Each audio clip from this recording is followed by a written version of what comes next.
Okay. Give me All one right. minute. It says it will start soon. There we Hold go. on. Okay, we're good. All right. On behalf of Jason, just because he's trying to finish up what he's doing, I'll start the meeting. I'll call the Regional School District 13 Board of Education Finance Committee meeting, February 27th, 2025 at 6:06 p.m. And I don't think we have a flag, but if everyone wants to rise for the Pledge of Allegiance. Oh, is Lucy on? Where's Lucy? And her flag. All right. I pledge allegiance to the flag of the United States of America, and to the republic for which it stands, one one nation, nation, under under God, God, indivisible, indivisible, with with liberty and and justice justice for all. It's almost similar to the feedback when you're at graduation when it's bouncing off the press box. All right. Public comment. I didn't see anyone that had called in besides the board, committee, or admin. Do you guys see any other ones? I don't see any. All right, with that, we'll pass off from public comment to approval of the agenda. Do I have a motion to approve the agenda? So moved. So moved by Teresa. Second, Second. John. Sure. All right. All those in favor? Aye. Aye. Any opposed? Any abstained? Okay.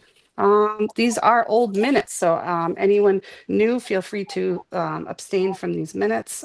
They are from our January 16th meeting. I went through them and they're very, they seem fine to me. I didn't see any issue from the recording, so I'm okay. I'm okay with putting them forward if we want to. So I'd make a motion to approve the minutes for January 16th, 2024. I have a second. Second. Was that really our last meeting? Yep. Yep. Wow. Yep. We All have those to in do a favor? better job. Yeah. All those in favor? Aye. Aye. Chuck, I'll have you abstain. Is that okay? Yes, please. Okay. All right.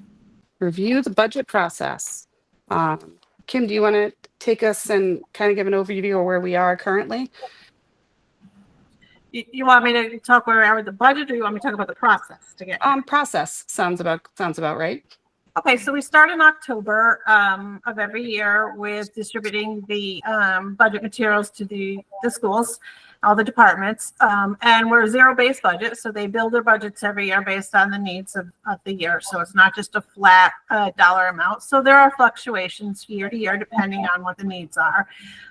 Those then get submitted into the business office, and it goes under quite an intense scrutiny from both Tippy, Pop, and myself. And I schedule meetings with the all department heads, and we ask any kind of questions. I ask them to substantiate certain requests, things that I have questions about, areas that might be an area where, well, it's kind of something we'd like, but we can live without it. And then they also submit proposals. And that's anything that's new that needs to be brought to my attention. That's not just something that is replacement or just something that's a normal program. And then we go through that with the leadership team. So all the administrators and the superintendent, we talk about kind of what's a priority. There's many competing priorities. So we kind of together come up with what we think are the proposals we'd like to include in the budget, and realizing we can't do them all. And then once we all think that we've, got where everybody agrees and everybody's really good about recognizing that they don't just fight for their own, they understand the better of the district, the better of the good of the whole. And then those are the ones that we will then consider including in the budget. And then from there, the budget is compiled. It could change almost every day. the first into January, into, you know, February when it's presented, because you have new information coming in all the time, whether it be health insurance updates, reimbursement updates, staffing changes, just movement around. We had the, you know, memorial staffing that we were reallocating. And so things kind of changed right up until the last minute. And you'll notice we had a new format this year. We had, you know, we have this, I think it's a much more user-friendly book. We were able to put a lot of information in it that would answer questions ahead of time. And so we worked on that process, and then ultimately to the presentation to the board. And then with the budget workshop last night, you know, the Google Doc works great, and people can put in their questions, and that gives me the chance to get the answer if I don't know it off the top of my head. So that when we go into the meeting, you get the answer instead of just having me say, oh, I got to get back to you on that. And we do likewise with the finance committee, also Google Doc with them to put their questions in ahead of time. And then that brings us to here tonight. Kim, so the pushback is it done in the beginning, like when people are starting to submit it, are they getting pushback right away, or and how does that work out? So pushback might not be the right word. You know, really, we don't, anything that's used for students, any kind of supplies, anything like that. No, we recognize they need it and they get it. The things I'm talking about with pushback would be maybe, you know, it would be great to have a fence by the athletic field because we've always got somebody driving on it. It's again, today I saw it. But that was something that we said, that, you know, maybe we can't put that in.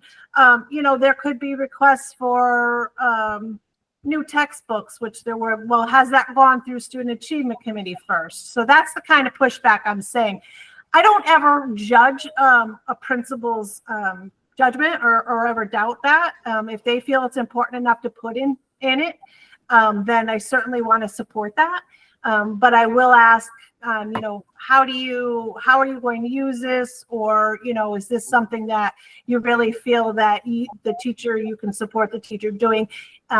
Is it a new program? Is it a new incentive or a new something that we need to get board permission first? So that's the kind of pushback I say I kind of go through. I make sure that it's gone through the channels. But if it's anything that they said it's a priority and they need, you know, I would never, I mean, we're here for the kids, you know. You know, there are wish list things. There was a couple years ago, there was a stock market ticker at the high school. They'd love to have that for the business class, and that's amazing. But, you know, we thought, you know, maybe that's a plan B kind of thing that we don't necessarily put in. So those kind of things are vetted. If I could add too, we always ask questions though when something is submitted. Like for example, if they're asking for all new graphing calculators and we have graphing calculators this year, we ask the question, gee, can we use some of the ones from this year? And you know, is it important that they have the latest model? Can we use the ones that we have? So there are questions certainly that are asked. And I think too, and I apologize, Teresa and Chuck, I don't think you've had a chance to meet Dr. Charles, our interim superintendent, so I apologize. But Teresa's been our finance committee. In Middletown. I'm still sitting in Middletown, Yeah. so Yeah, so I figured very that. active in this town as well. No worries. I had the chance to meet Chuck too while we were waiting for everybody to get online. Oh, awesome. Okay. Yeah, but that was going to be my other question. How much was Pat involved versus your predecessor, and kind of in the? I was not involved in that initial phase because I've only been here for about a month. Yep. So I was not in that initial phase, but I'm certain that even now we ask questions as we look through the budget. So Kim, can I address the budget process as a whole? I did not sit through last night's meeting, so maybe my comment, which I'll get to in a minute, was already addressed. So in most communities, we have a combined educational and all other expenses managed and voted on, and the managers of the budget can account for any mandates that show up from the state. In our regional school district, the town and educational expenses are developed separately in separate budgets. And recently, we have seen all expenses rise. However, educational expenses have taken a larger share of our community's total expense. That's unfortunate, but it's real. The new wrinkle is the state implemented, and it's not really new, the state implemented a municipal, spending cap, section 466I of the general statutes, which limit the municipal budget increases essentially to the rate of inflation, without going through all the details. Communities which exceed the cap are penalized 50 cents for every dollar they exceed the cap. Currently, I believe the cap is at 3.31%. So Kim, you're nodding, so you're aware of this. That's good. Yeah, she actually, this actually came to us from Bob Yarmentino. The Yeah, other day. She's it's- got a good explanation to it. And Okay. it's, So anyhow, the understanding is a little bit different. okay, well, I'll finish and then you guys. Yeah, finish Yeah. Chuck and then I'll- Yeah, of course. The school budget, which is about 70% of our total expenses, is, last I saw, was at approximately 5.7% increase, and that exceeds the cap. So what that means is town taxpayers, if they choose to fund the budget and the board approves the budget, will not only pay for the educational expenses, but in my opinion, as I understand this, unless we get the governor or somebody to waive this, we'll also pay the 50% penalty on anything over that cap. And now I'm through, and you guys can straighten me out if I got it wrong.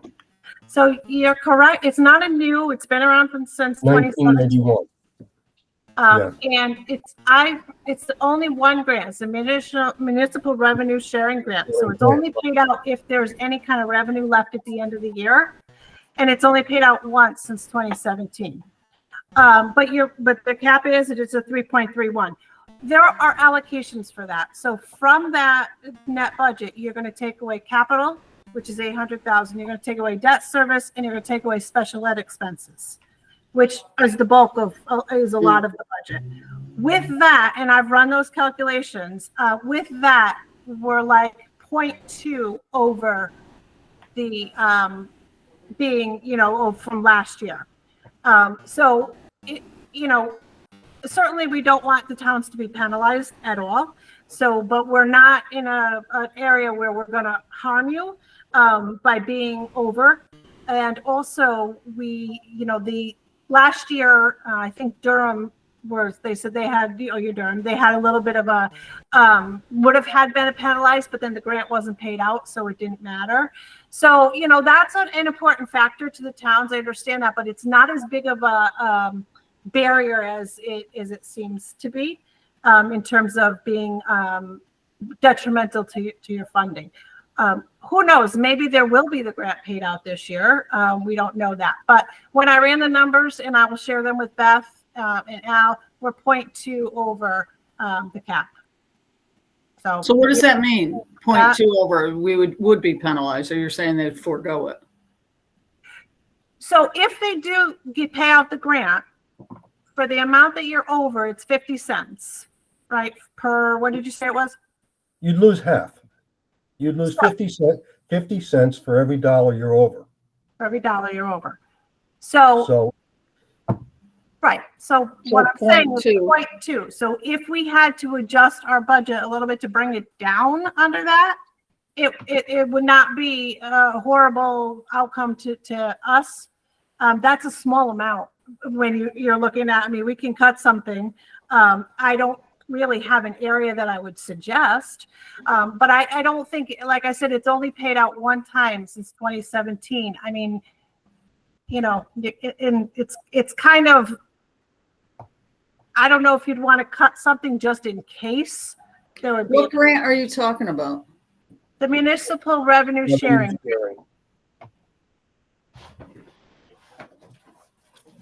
Is that somewhere in the budget under revenue?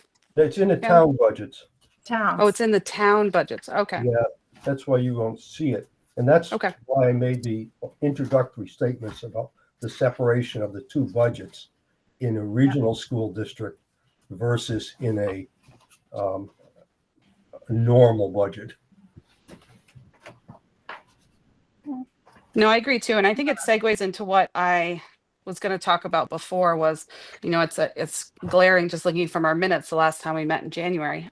Between the memorial project, between budget, between just wanting to strengthen relationships, I'd love to see this committee meet at least 3 times a year outside of budget, just to talk about what's going on in the towns and really make sure that we can set meetings far enough ahead so that both boards of finance are available. I know Chuck's on Board of Finance for Durham, and Michael Scalps wanted to come, but he has an event tonight, so he couldn't come from Middlefields. But it's been great when we can get Jim Martinelli and Chuck. They really know what's going on in the towns. They know when things are coming up. They know the big projects that are happening. They're the boots on the grounds within the town. And if we don't have more collaboration there, it just can't hurt to have more.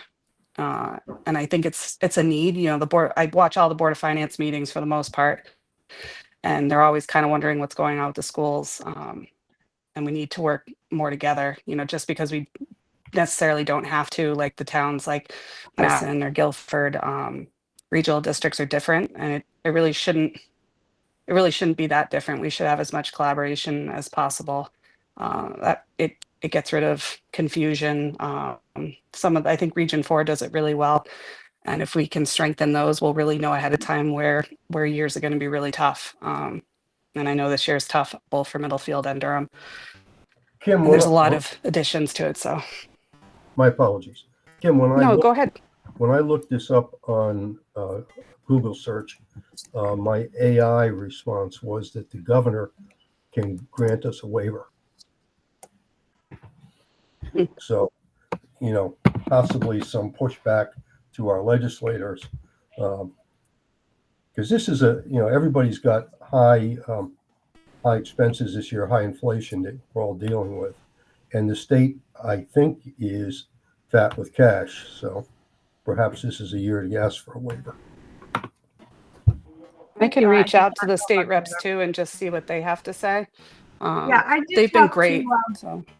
I talked to Matt Ritter about this, and then also, what's his name? Martin, the man who sent the email, Henke or whatever, and we talked about it, how this impacts districts and whatnot, and kind of like what they were saying is they're the ones that told me it's paid out once since 2017, but maybe this could be the year it's paid out. I don't ever want to say that, but we're not in a big variable, and certainly we could work together instead of maybe the school budget doesn't have to go down as much as the town could as well, if they want to stay within their municipal spending cap, right? I see it in our budget sheet as in 23-24, the town of Durham receiving $181,000. So That at least told me you did not get it last year. Because I've been talking to Beth about it too. We could talk about this offline too, because I have been in contact with Beth and Al about this as well. Okay. Well, she's got to fix her spreadsheet. Yep, that might help. And just talking process too. I know the board we haven't scheduled our next budget hearing, or not hearing, our next budget session, which we should do, but it would be nice if our next budget session we could do joint with finance and just have them come back. That way we're not doing 2 separate meetings where finance is meeting like right before and then we're going into a budget session, and just have some of their feedback come from the meeting as well. I know it's a non-voting at that point for the finance committee, but their feedback and I think it'd be pretty valuable. We do a lot with building committee when we want to do a joint meeting, so we should try to do that as well with finance if that's possible. And I know we don't have the full membership here. Nick's in Florida, and I'm not sure where Jim is. Maybe I don't have the correct email for him, but if there's better days. That would be an issue. That would be an issue. Well, if you don't have the correct email. Yeah, it's the same email from last year, but he usually responds to me. So he might not have seen it, or it might have gone to spam, but he's usually been pretty well attended. And I don't think he came to any of our meetings last year or the year before. So I'll have to ask Bob Yarmentino what's up with that one. But it's hard when we only get a few from the committee. But with Teresa and Chuck, I'm pretty happy with these voices. And I don't know, Kim, did you look at possible dates for a next session? If we were to look at, okay. No, I didn't. I mean, I'm pretty much available. If you want to suggest a couple of dates, and I can make myself available. So I was thinking, so if we look at March, that March 5th is open if we want to do a separate finance, if we want to do a finance, and that's too soon. Okay. Yeah, it's just a week. That's next week. That's true. And then we have our regular meeting on the 12th. So we'd be looking at the 19th. Or could you back it 19th. up to the one on the 12th? Like do one at 5 and one at 6? Yeah, I like I that. think we're going to need, if we could, maybe if we start a little bit early. I don't know if an hour is enough for that budget session. Although we were pretty quick last night. So we could do that. Do a budget work session before our meeting on the 12th. Mm-hmm. Okay. What's the meeting on the 12th? That's our regular Regular board meeting. It's our regular meeting. It's a Wednesday at 6 o'clock. So we were thinking 5 o'clock on the 12th for a joint budget work session with finance. Chuck, does that interfere with Board of Finance at all? No, it does not. March 12th works. Okay. So I can send that, I'll have to confirm with the board just to make sure we can get everyone there at 5 o'clock. But that sounds like a pretty good target for that meeting. So I have a 6:30. That's not going to, No, our regular That's meeting fine. starts at 6 o'clock. So we'd only be from 5 to 6. That budget meeting would be both finance committees, both towns? I'd bring finance and the board together. Both finance committees from both towns? Or Yeah. just, Well, just our finance committee, and then I'd invite anyone from Board of Finance from either town that wanted to come. Usually it's just Mike Scalps and Jim that come. But it'd be good to hear what they have to say. And I know, Chuck, I know you guys are right in the middle of budget too, so time isn't always easy at this time of year either. So, The big number right now is the issue I just talked about, which maybe is mute, and then the split, which you guys are working on. yeah, so if we want, we can move into budget discussion. I just left it really vague because I put the document out, and I know Chuck and Nick had put in a bunch of questions, but Teresa may not be up to date with what we're doing. But both of the towns had went to the state with an MOU, and they asked for there to be a 5-year rolling average of enrollment shift so that every year Durham or Middlefield, depending on how many kids shift from each town, isn't hit with $1 million increase, and they can average that over a 5-year plan. We're the first district to ask the legislation to do it. March 5th, we have to go up. I'm going up to the state with both Bob Yarmentino and Brendan Ray, and we're gonna see if the State Department of Ed at their meeting has any questions. But there's all indication that it'll be on the consent agenda and they won't have any questions for us.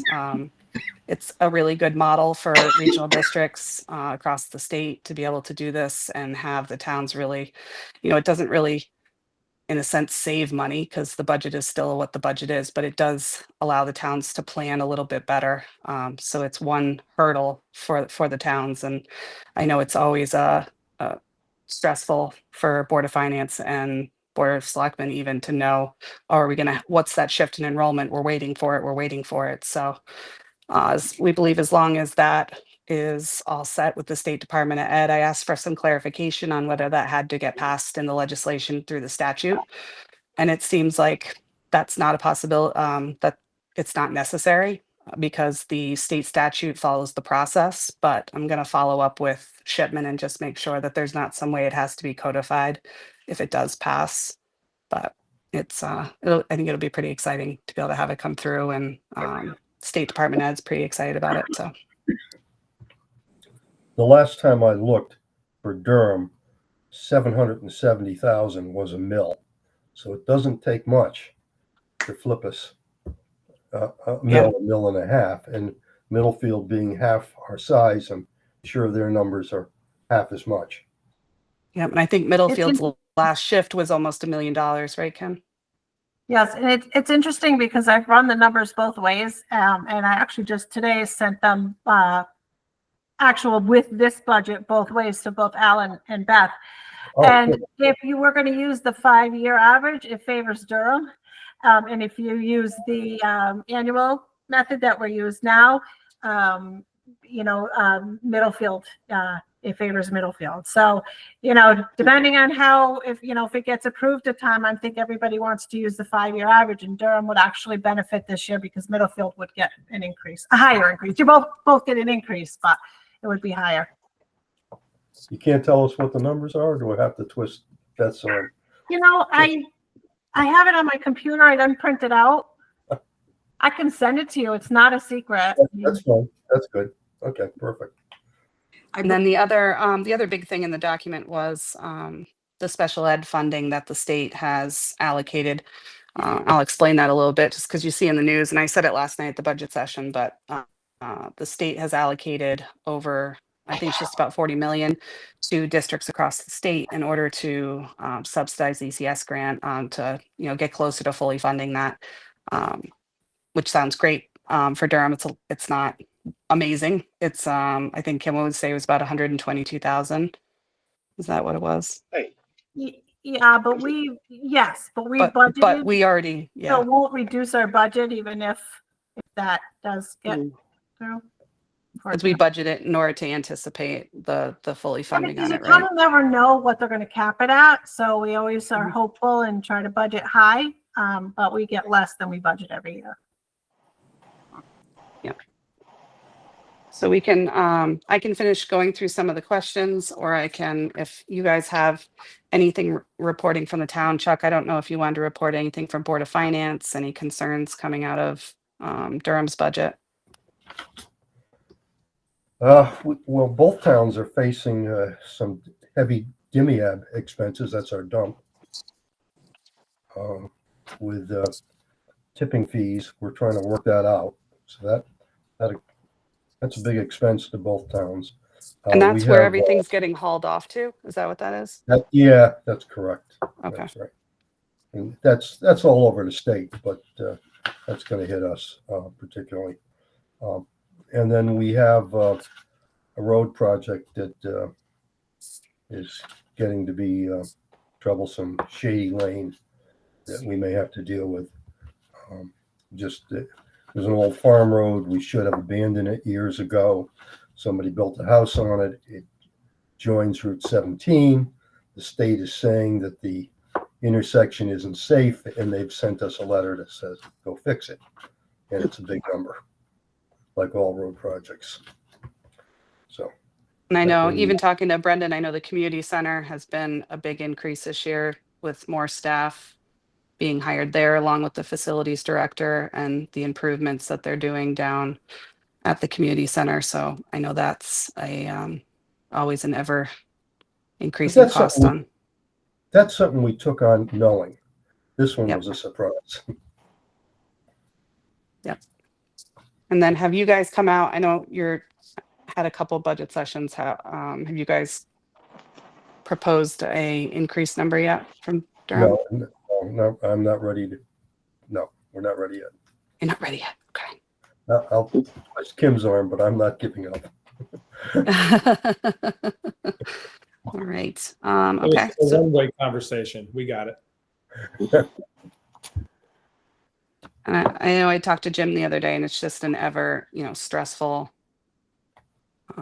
process.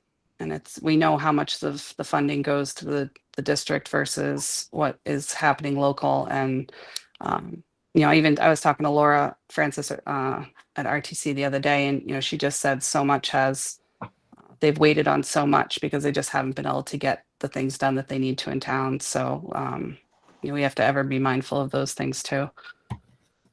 And I think I asked for Middlefield for a report from them, so hopefully Michael will send that and I can add that to the document. It'd be good for both the full committee to know what Middlefield's issues are coming up too. And then Chuck, you had a question, I think, on the document about, when the schools consolidate. So when the schools consolidate, are we going to face any difficulties with the minimum budget requirements? I don't know if you want to go into that one, Kim. So no, there's a waiver that's specific to if you close the school. So that happened when Corn was closed, and we applied for the waiver and received it. So there will be no problems with that. I believe, Kim, were you the finance director, or I don't know your correct title, at the time when we did that? I came in 2017, so it had just been done. Yeah, I don't think we got I believe we thought we had more savings than the state allowed. They allowed. I don't remember that. Is that correct, Bob? You would know that. No, I don't remember. I think we. I remember Dr. Veronese, myself, and a couple others met in one of the classrooms. We spoke to the state people, and they came back and gave us part of what we thought were the savings, but not all. Yeah. But I believe we were one of the first. But we were not penalized for that. No. All right. You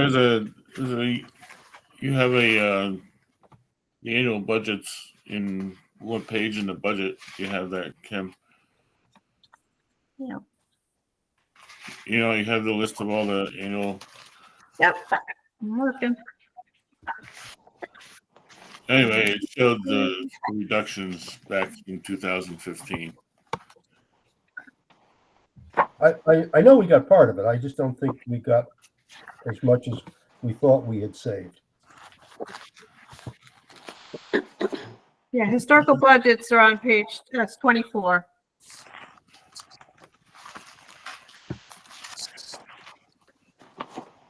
So the 2016-2017 budget was actually negative 2%, 2.16%. So that was the reflection of closing Corn. Right. Which year was that, Kim? 16-17. Okay. Page 24 of the book. Yep. And the 2020, 2021, that zero budget, was that when I don't think it was the year before I got on, but that was You mean 1920? 20. the Yeah. one after it. That 0%. That was during COVID. Oh, correct? zero net. Yeah. So Yeah, that was the first year, that was during COVID. And that was the first year we started to apply the current year surpluses to the next year budget rather than the second one out. Yeah, we had built pretty up a risky. very large. We had built up a very large surplus. Because of $12 COVID. million, Yeah. right? Yep. Of the we- buildings were I wanna say- closed. I want to say 700,000 we were able to apply. Yeah. 641, something like that. And I think too, a lot of the questions I've gotten from just the public themselves is, we're consolidating schools. We're going to build the pre-K 5. When are we going to see that reduction? Which is, I completely understand it because we're looking at closing Memorial and starting some of that hazmat abatement, this summer. So the school's closing, or when are we going to see that? And we really, 27, what? What'd you say? sorry. I think my No, you're internet's going in and out. 27, 28 is the first year we anticipate closing the buildings. We're not going to see the savings until the buildings are closed, obviously, because they're still housing the students. So 27, 28 is the target year. Yeah. So I think that's important that we're going to talk about when it comes to the budget hearing too, because the community wants to know that, and I understand it from an outside perspective. They're like, oh, you're closing it. How much are you getting rid of? And, you know, there's so much of what we have in Memorial will have to go with the students right now. So all their teachers will go with them. You've got, you know, administrators, you've got coaches, sped, paras. So we do see, if you see in the budget, we do see some reduction, you know, when we're looking at couple, I think there's part-time secretaries, two full-time secretaries, and part-time custodians and a nurse. So we are beginning that process. It's just not something that we'll really truly realize until that building is up and running and we only have 3 schools, which, you know. Yeah, and it's not just staff, it's electricity, it's fuel, it's all that grounds, upkeep, repairs, all that stuff. And that's all been documented and it's all in our minutes and all of the PowerPoints that were presented. So that was all outlined and it's all there. So it's available to the public if they want it. And in the PDF of what the Memorial Project was going to look like, we had it all in there too. Yep. I just think it's probably one of the things, there's probably 10 things that I say we probably should say every single time, even though it's there. I could probably at this point memorize it in my head and say it back 7 or 8 times. But, you know, you might get one person on a meeting that wasn't at any one of the other ones where I said it 100 times. So it's just important. I don't mind re-saying it to get people to understanding. It's important. And some, you know, Nick had asked some questions, some of the stuff about CAPEX in the budget for a lot of questions around some athletic-ish questions he had. And I know Kim had answered those.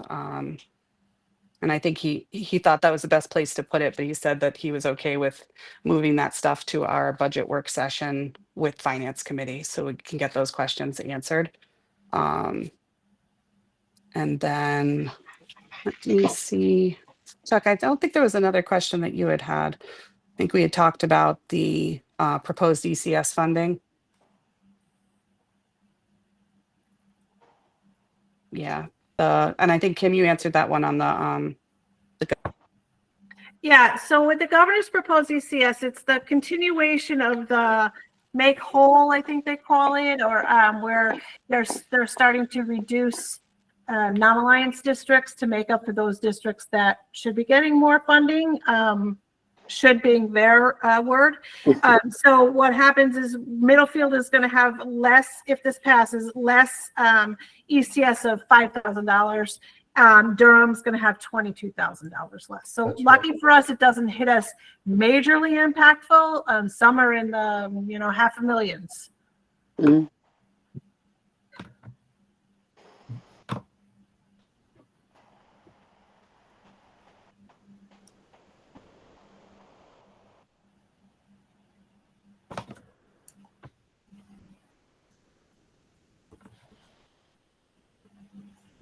Can you hear me now? Mhm. All right, sorry. My phone died, so I switched over to the computer. You would think I would see that the phone is dying on me. I don't know where you last heard me, but I was talking about Chuck's question on the proposed ECS funding, those changes, Kim. Yeah, so I did answer, but I'll answer for you so you could hear. So they're doing at the state, they're working on the continuation of the phase-in for alliance districts, I guess. And so some districts are getting less money, some are getting more. Middlefield is getting $5,000 less. Durham is getting $22,000 less, if that's what is passed in the budget proposal, but that's what's proposed. Okay. All right. On that one, what I'd kind of like to see for the combined budget work session would be, you know, maybe we can get Jim and Mike or Chuck, if Jim wanted you to come and do it, would be to do just a report from each town on anything that you guys come up with between now and the 12th that we'd want to take in consideration. We'd be looking at a work session between our next one, and then I think we're probably going to need another one after that just to finalize any last minute issues or questions. So it might be a good time to have that report from the town. So I can reach out to Mike on that. Do you think that's feasible? You're looking for something like the town of blank issues and projects. Yeah, any issues, projects, and then questions. You know, if you want to send the document out to just Board of Finance in general, I usually send it out to the full committee. I didn't do that yet, but I know Eileen might have some, she's a former board member. She might have some stuff in the budget. She might have some questions, but I'm okay with anyone from Board of Finance sending in any questions too, you know. Sorry, we're going to send them to you, or Yeah, or if we can just add them to the document, if you want me to add, I can add Eileen to the document too. let me just, we're going to have our next meeting. When are we having our next meeting? Yeah, send it to Okay. Eileen as well. And if you want, if you guys have a meeting coming up, I have no problem. If you want me to come and just kind of explain it, what we're asking from the board and finance committee, if that helps. I think I can do it. I can deal with it. All right. Yeah, that sounds good. Any other questions that weren't in the document? Teresa, I know you didn't have anything in there, and you might have more for next meeting, but I didn't know if you had any, current questions on any of the budget you went through. No, I'm just wondering what the most contentious piece is right now. It's always interesting. Last night we went through and asked a lot of really, tough questions. We've got some questions about, increasing some of our SPED staff because of some recent need in the district, along with possibly adding a district climate specialist to support the staff and the students on just climate in general, restorative practices, bullying. And we've got a pretty good description there. So that'll be something the board will be faced with saying, do we really want to add those, add that district climate specialist? The special ed, I guess I was also having the same type of question, because to me, it was a climate thing. It wasn't necessarily, I don't know why additional people helps climate. I thought it was pretty pervasive, and that kind of went away. So I didn't know why you would need more people to curb that issue, or if it's just going back to the nice, friendly RSD 13 who takes care of everyone. I think it's a little bit of no matter what, it was a need from SPED anyway. A lot of that is mandated by the state depending on our numbers. So I think one of the increases really has to do with our SPED numbers and needing that extra FTE. And the other one was more to support the students. I don't think it's directly tied to climate, those extra positions, no. So there's a mandatory staffing level that comes. Yeah.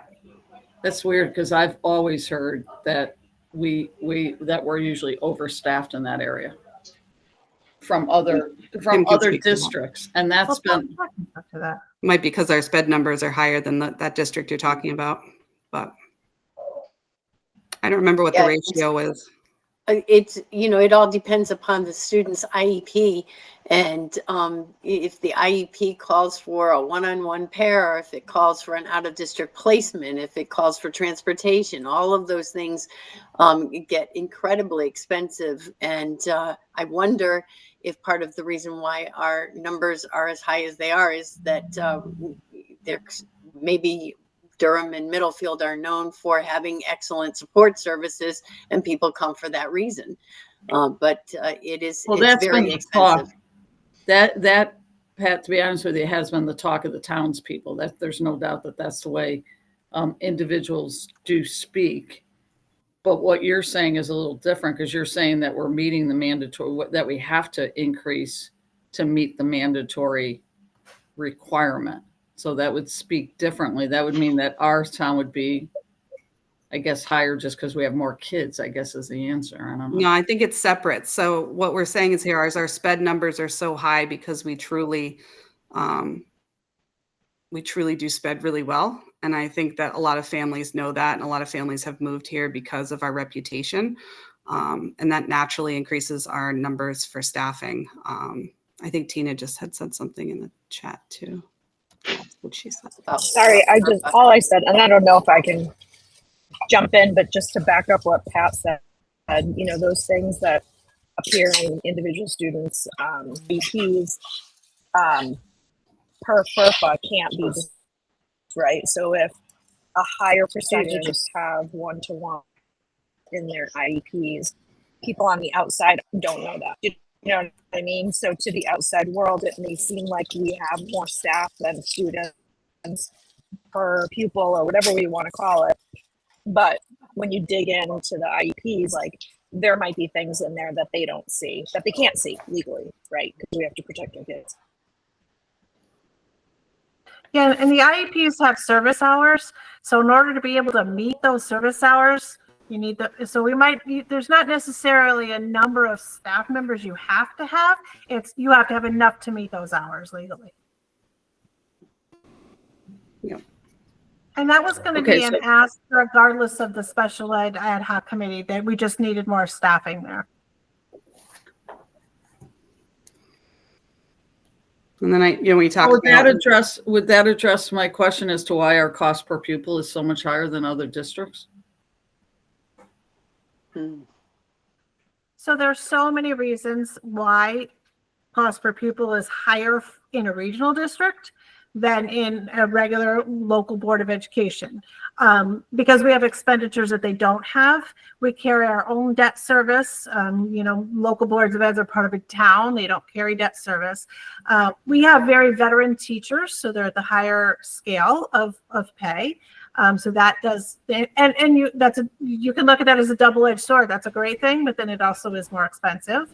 And then, we do have significant special education expenditures, outplaced students, transportation that we have to provide. So yeah, that does drive everything way up. That's being seen across the state, if not across the nation, the increase in the special ed costs. But yeah, that's a significant part of our per pupil expenditure, yes. The other component I was thinking about, I'm sorry, Bob. I said we also have 5 schools. Yeah. And we also have to do all of the removal, the plowing the roads and things like that other districts don't have to do. Yeah, I was going to ask Chuck if he wants to take over Pickett Lane yet. I was going to ask Chuck the same thing, and maybe $500,000 for the tennis court would be great too. Not this year, huh, Chuck?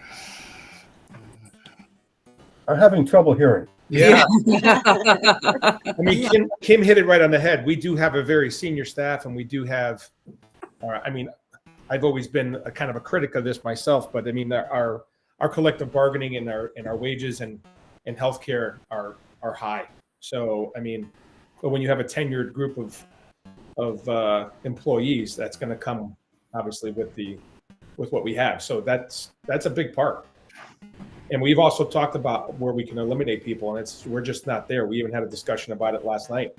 So when you ask about the question of whether or not this budget is as streamlined as possible, maybe there is a couple of things, but I think we're pretty close. Yeah. And I think the big things we talked about last night too was some of the reductions. We have a reduction at kindergarten, a reduction at 2nd grade, and a reduction at 6th grade. A reduction of a coordinator of student affairs at Strong, which may equal out to another position in another school. The nurse at Memorial, 2 secretaries, and 3 part-time custodians. And so, and the class level ones, those all have to do with just, there's a big shift in the change in the grades. So the current 1st grade class that's coming up, even with a reduction in a teacher, is still under our class guidelines. So we're still following our class guidelines by policy, but we can make those reductions this year. So that will be good. And then we've got very few additions. The special education teacher, the climate specialist, and the special education assistant is the other addition. So we haven't really got into line items and, really crunching numbers and looking at any changes yet. And we still have to make some decisions on whether we want to ask the administration to cut down to a certain number and then leave it up to the administrators and the admin to say where they're going to reduce that to a number that's going to work for the board, or if we're going to, work with administration to make some motions to eliminate some line items. But we'll work on that between now and the next budget session and really work together. We want to make sure we're working together and what we're doing is right for all the kids. And I just think it is a high percentage. That's, I guess, where I'm coming from, so. So my CASPO group, as well as Pat's superintendent group, we all report our budget numbers, and the state average is 5.45. The regional school averages is a 5.1, and our DIRG is a 5.47. So we're really not. It's just a really high year. Our health insurance went up 12%. We're hoping that will come down, but I won't know that until April. If cuts are going to be made, and really I say this every year because why you can go and cut a little bit here and a little bit there and I cut this, that doesn't move the needle. 1% of this budget is $400,000. It's people and programs.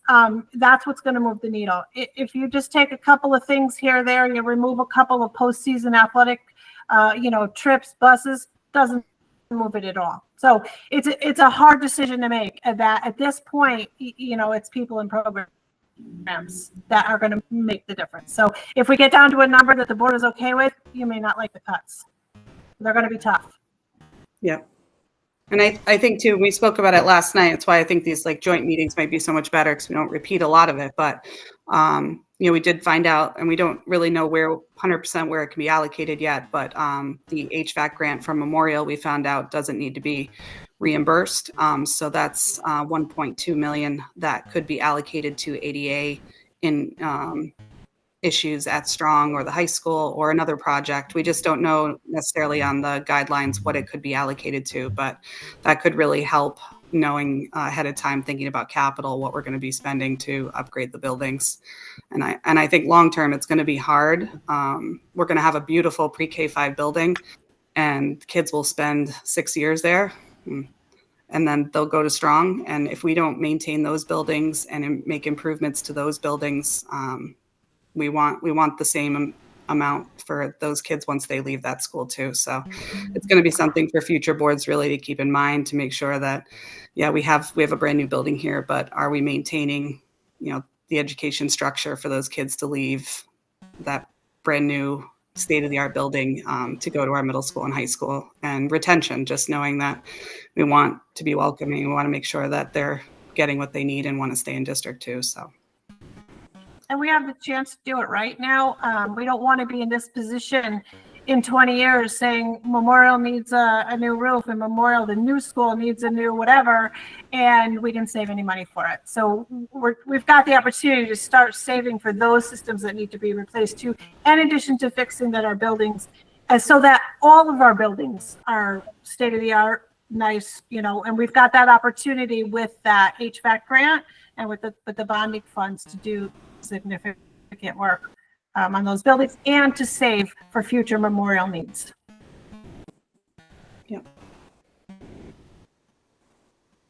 don't know if anyone else has anything else budget discussion wise, but that document will be really important, I think, in between now and our joint meeting on the 12th. If the board's available to come at 5 o'clock for that, I think being able to get those answers out and having more of a collaborative relationship is going to be really important.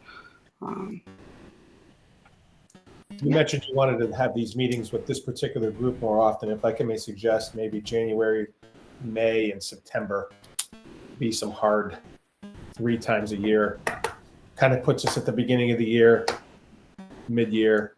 And then, I was thinking January and February for finance for the budget season. And then outside of that, once the budget is passed, maybe in late May or June to meet to just talk about, where we're going to be going for next year, and then have a meeting in the fall and then have a meeting pre-budget just to stay on top of things. I think Chuck will say a lot of stuff comes in from the towns all over not just during budget season. So if we can anticipate some things going on, we've worked really well with the town on the sidewalk that's going to be going in from Main Street up to Allenbrook, just to finish that off. I think that starts in the spring, right, Kim? No, when school gets out in June. oh, June, I think. June. Okay. So that, and that was good. We had a lot of really good collaboration on that. And, we just need to keep those relationships. And it was a comment even made by Laura and Brendan when I talked to them recently that, the more collaboration we can have between the towns, the easier things are. We don't want to be adversarial, and we don't want anyone to feel like they don't have a say. I just think it's very easy to do for us to get together for an hour a few times outside of budget to be able to collaborate. So it's my only ask. I think we all have the same goal, and that's just to make sure we're fiscally responsible. So, I mean, once we start getting to this 3-school and start seeing what those savings will be and being able to reallocate what we've got right now, I think the district will be in a better place altogether, and will definitely benefit the town. Yeah. And stand by what we said we wanted to do 4 years ago, that, if this project went through, that it was going to lower the per pupil, and we were going to be responsible, and we were going to make sure that it was easier for the towns and it benefited the taxpayers, while still maintaining everything that the kids need. So tall order, but I think we're still on track to do that. So. Okay.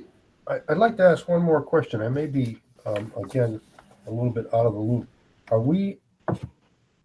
Is construction, did we get the bond from the state, or are we still waiting?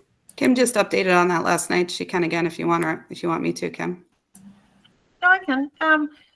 So we were not able to apply for June 30th, 2024 because we had not had a set referendum date. But I have been able to submit the application. Again, I did it about a week ago Friday. So I submitted the complete application and they reviewed it. They came back yesterday just with about 5 things, sent it back off to them today. They're going to review them. So they're actively reviewing our application early for us, along with 11 other districts. And so, once the application's in there, the odds are, and especially if we get the legislation, waiting for the legislative approval, they're going to award the bond. So we don't have the approval yet, but all indicators say that probably will happen. And our representatives have been wonderful. They have been great advocates for us. We've really, in the past 3 years, really worked hard to strengthen our relationships with both political parties of our representatives. I just had Parker and Cohen both at our CABE legislative breakfast that Bob and I went to. It was great to see them. They got to hear from us and figure out, what they can do to help us. Vinny's been in constant contact over the school construction grant, and he has been available at any time that we need him. And it's one thing in this journey I've learned is that, everyone has to work together. And we do really have great reps across both parties, and they want to help. And they have been. So it's been nice. And the state has new people in the positions there. Not that the old people weren't great, they were, and actually they still work there. But the new, I don't know if she's the supervisor or whatever, has been so responsive. They've been great. There was a time where you'd have to email 2 and 3 times. By the time you got somebody, they were great, but it took a while to get them. That's not the case. They get right back to you within the same day. So that's been a very good experience that I hadn't had in the past.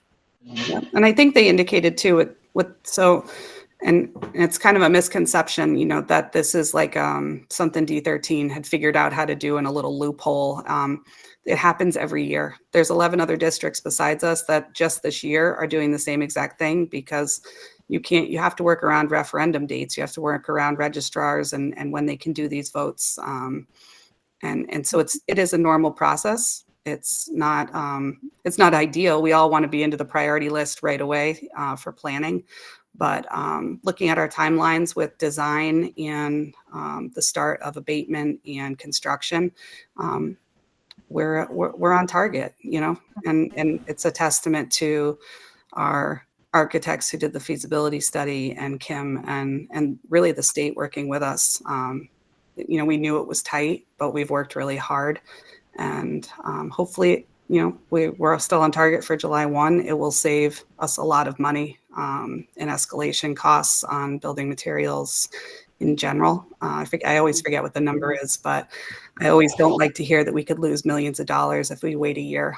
And I don't think any taxpayer wants us to waste millions of dollars if we don't have to. So. that's the goal, and I'm glad we're getting close to it.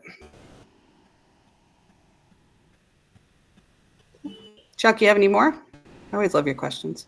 No, I'm done. Thank you very much. All right. Jay, do you have anything? No, I don't have anything. Okay. All right. Well, with that, I'll send an email. I'm sure we can get the board there for 5 o'clock. We usually have a meeting before then. So usually most are available. So hopefully we can get that 5 o'clock on the 12th.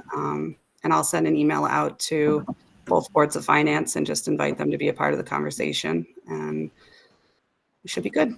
All right. Thank you. All right. With that, I'll take a motion to adjourn. So moved. Moved by John. Second Second. by Jason. I'll second it. Awesome. All those in favor? Aye. Aye. Any opposed? Oh, we abstained. All right. Thank you all. I hope you all have a wonderful night. Thank you. Night. Talk to you soon. Reach out if you have questions in between. Right. Hi, Pat. Good night. Good night, guys.